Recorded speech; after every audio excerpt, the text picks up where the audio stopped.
You complain when a package takes 3 days to arrive. You refresh the tracking page. You sigh. You mutter something about slow shipping. But 2,500 years ago, a message could cross 1,600 miles of mountains, deserts, and rivers in 7 days flat. No trucks, no planes, no engines of any kind. Just horses, riders, and a system so advanced that the man who first documented it struggled to believe it himself. That system belonged to ancient Persia. And what you're about to learn about this empire is going to sound made up. It isn't. Start with that message system. The Greek historian Herodotus called it the Angarium. You'd call it a relay network. Riders were stationed at intervals along a 1,677-mile road. Each one handed a message, each one riding full speed to the next station, then handing it off like a baton. Herodotus wrote that neither snow, nor rain, nor heat, nor darkness stopped these couriers from completing their route. Sound familiar? That exact line, almost word for word, is inscribed on the James Farley Post Office in New York City. The United States borrowed its unofficial postal motto from a courier system built under a Persian king named Darius, 25 centuries before there was a United States to borrow it. Here's fact 2, and it gets stranger. That road the couriers used, the Royal Road, was more than just a mail route. It connected Susa to Sardis, cutting travel time for an entire empire from months to days. Merchants used it. Soldiers used it. Tax collectors used it. It was infrastructure on a scale the ancient world had never seen, built specifically so that a ruler sitting in one city could feel like he was standing in 20 cities at once. Distance, for the first time in human history, stopped being a wall. Why does that matter to you? Because every highway system, every postal service, every logistics network you rely on without thinking about it traces its ancestry back to this idea. Now, picture the empire's army, specifically its most feared unit. They were called the Immortals, 10,000 elite soldiers, hand-picked, heavily armored, terrifying to face in battle. But here's the detail that made them legendary. If a soldier died, was wounded, or fell sick, he was replaced immediately, instantly. The unit's number never dropped. It stayed at exactly 10,000, always. To an enemy watching from across a battlefield, it looked like the same 10,000 men, unkillable, endless. It was psychological warfare disguised as personnel management, and it worked so well that the fear of the Immortals outlived the empire itself. There's a reason the Immortals looked the way they did too. Ancient reliefs at Persepolis show them holding spears with counterweights shaped like pomegranates and silver apples. Their robes dyed in deep, expensive color, every soldier dressed almost identically to the next. That uniformity wasn't vanity. It was branding, thousands of years before the word existed. A visitor to the Persian court was meant to see one organism, not 10,000 individuals, and feel the full weight of an empire that could replace any single piece of itself without missing a step. You'd think a civilization this militarized would be brutal to conquered people. The opposite was true. When Cyrus the Great captured Babylon in 539 BCE, he did something almost no conqueror before him had done. He didn't enslave the population. He didn't destroy their temples. He let displaced peoples, including the Jewish community exiled in Babylon, return home and rebuild. He recorded this policy on a clay cylinder, now known as the Cyrus cylinder, currently housed in the British Museum. Irving Finkel, the museum's curator of cuneiform inscriptions, has spent decades studying this artifact, and he's been careful to note it wasn't a modern human rights document in the way it's sometimes marketed. It was a royal proclamation, in the style of Mesopotamian kings before him, but the substance was still radical for its time.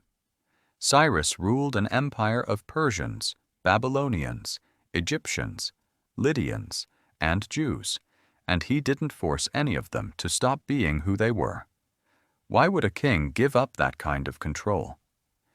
Because Cyrus understood something modern empires took centuries to relearn.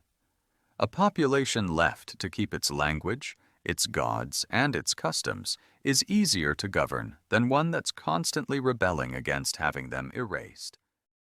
That same instinct shows up in how the empire communicated with itself.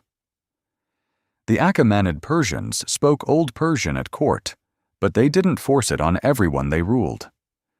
Administrative business across the empire, from Egypt to the edges of India, was conducted largely in Aramaic, a language most Persians didn't even speak natively. Officials simply adopted whatever language already worked best for the region they were governing. You're looking at one of the earliest examples of an empire choosing efficiency over ego, letting local systems function in the language people already understood instead of imposing one from the top down. Here's a smaller detail, but it might be the strangest one of all. The word paradise. You use it to describe a beach, a vacation, an ideal you're chasing. It comes from the Old Persian word paradisa, meaning a walled garden. Persian kings built elaborate enclosed gardens, geometric, shaded, filled with fruit trees and running water, as a deliberate contrast to the harsh, dry landscape surrounding their palaces. Greek writers who saw these gardens borrowed the word. That word eventually passed through Greek and Latin and landed in the language you're listening to this in right now. Every time you call something paradise, you're unknowingly quoting a 2,500-year-old description of a Persian royal garden. Now let's go underground. Literally, the Persian plateau is dry, brutally dry. Rainfall is scarce, and rivers are few and far between. So Persian engineers built Qanats, gently sloping underground tunnels that carried groundwater from the mountains to farms and cities, sometimes stretching for dozens of miles, all without a single pump, without a single drop of energy beyond gravity itself. Some of these Qanats, built more than 2,000 years ago, are still in use in Iran today. Not excavated as ruins, still functioning, still moving water to villages that depend on them. You've probably never thought about where your tap water travels before it reaches you. Someone in ancient Persia was solving that exact problem before Rome had finished building its first aqueduct. And they didn't stop at water. They solved heat, too. Persian architects built windcatchers, tall towers designed to funnel cooling breezes down into buildings below, sometimes across a pool of water to chill the air even further.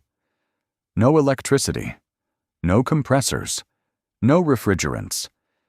Just architecture doing the job your air conditioner does now, in a climate that regularly hit well over 100 degrees Fahrenheit. Modern engineers studying passive cooling design still reference these towers as some of the most efficient natural climate control systems ever built. Here's where it gets personal, though. This next fact isn't about roads or towers. It's about people.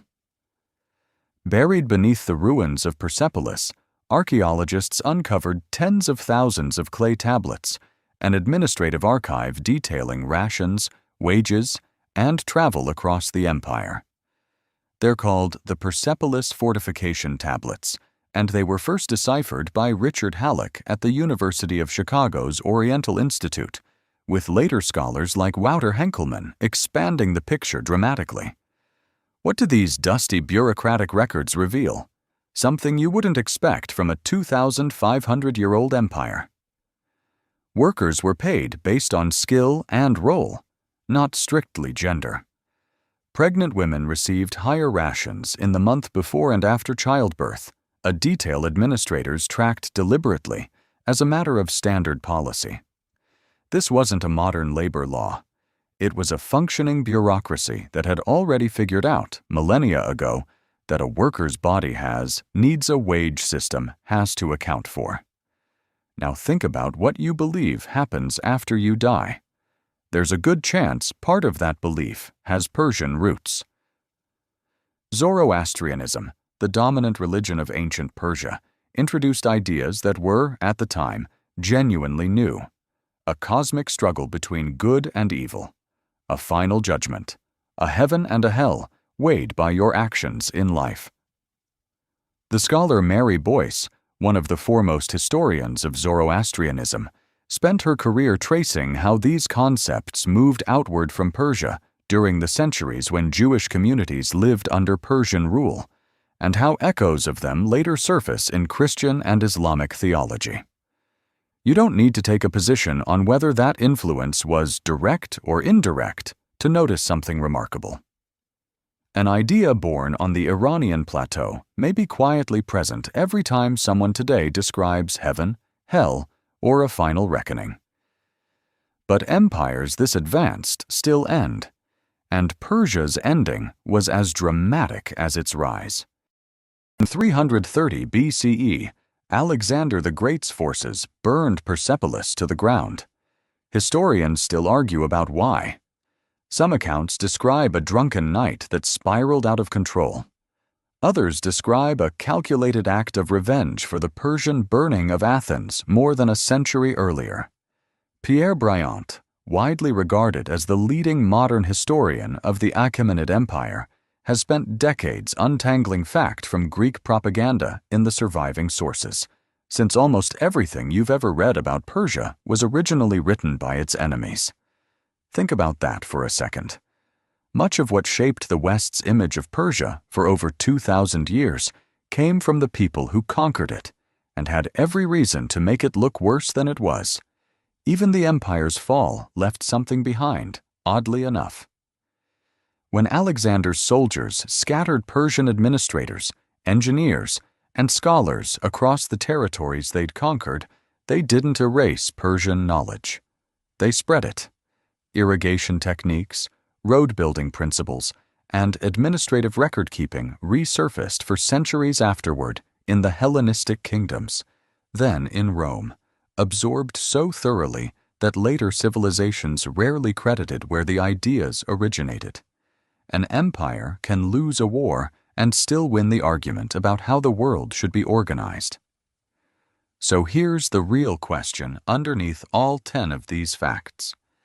Think about how many of these 10 facts you've never once been taught in school. A courier system that named a postal service. A garden that named paradise itself. A labor policy that accounted for pregnancy before most modern nations did. That gap isn't an accident.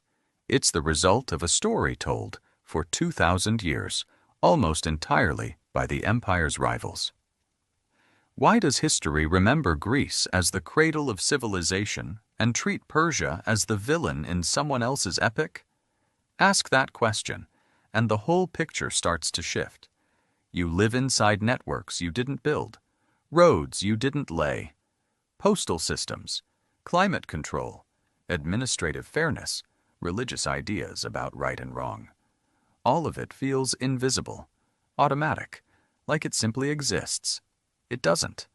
Someone engineered it, tested it, argued over it, and eventually handed it down so quietly you forgot it ever had an origin. Ancient Persia didn't just conquer territory.